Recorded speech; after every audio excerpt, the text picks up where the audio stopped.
वालेकुम, good morning viewers. कैसे हैं आप सब लोग? ठीक हैं।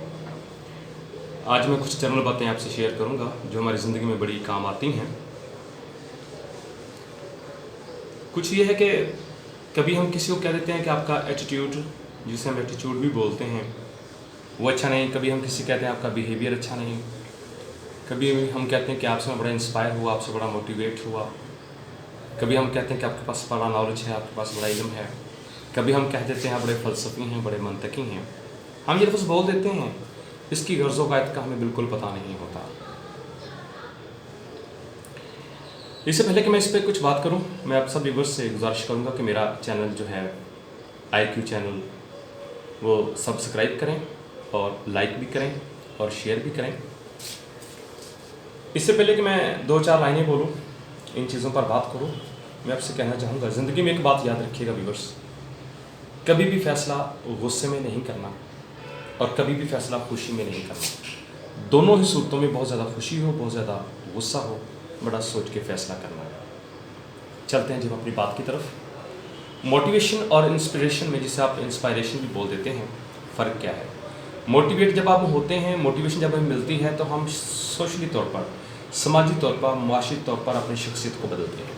जब हम इंस्पिरेशन की बात करते हैं तो हम किसी के लिए अंदर से अपने आप को मुकम्मल तौर पर बदल लेते हैं। इस तरह व्यूअर्स, जब हम बात करते हैं नॉलेज की और एजुकेशन की, इल्म का मतलब होता है नामालूम को जानना और तालीम का मतलब होता है नामालूम को जानकर इंसान के अंदर मस्बत तब्दीली पैदा हो जाए। इस तरह व्यूअर मैं आपसे बात करना चाहूँगा एटीट्यूड, जिसे हम एटीट्यूड भी बोलते हैं, और बिहेवियर। एटीट्यूड इंसान का पर्सनल, ज़ाती होता है और बिहेवियर इंसान का समाजी, माशरती, सोशल होता है।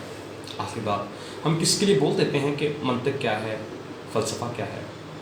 फ़लसफ़ा फ़िलसोफिया से है। फ़िल का मतलब तलाश, सोफिया का मतलब अकल, हिकमत, सच्चाई, अकल, दानिश की तलाश को हम फ़लसफ़ा कहते हैं। और उस हकीकत, सदाकत, सच्चाई, हकीकत की बात को सबूत देकर साबित कर देने को लॉजिक या मंतिक कहते हैं। आज के बाद जब आप ये लफ्ज़ इस्तेमाल कीजिएगा तो इन लफ्ज़ों का आपने इन मानी, इन मफ़हूम के तहत इस्तेमाल करना है। फिर मैं हाज़िर हूँगा अगली वीडियो के साथ। चलते चलते एक शेर ज़हन में आ रहा है, कता ज़हन में आ रहा है। मुझसे मुखलिस ना वाकिफ़ मेरे जज्बात से था, मुझसे मुखलिस ना वाकिफ़ मेरे जज्बात से था, उसका रिश्ता तो फ़क़्त अपने मुफादात से था। अब जो बिछड़ा है तो क्या रोएं उसकी जुदाई पे, अब जो बिछड़ा है तो क्या रोएं उसकी जुदाई पे, इस बात का अंदेशा तो हमें पहली मुलाकात से था।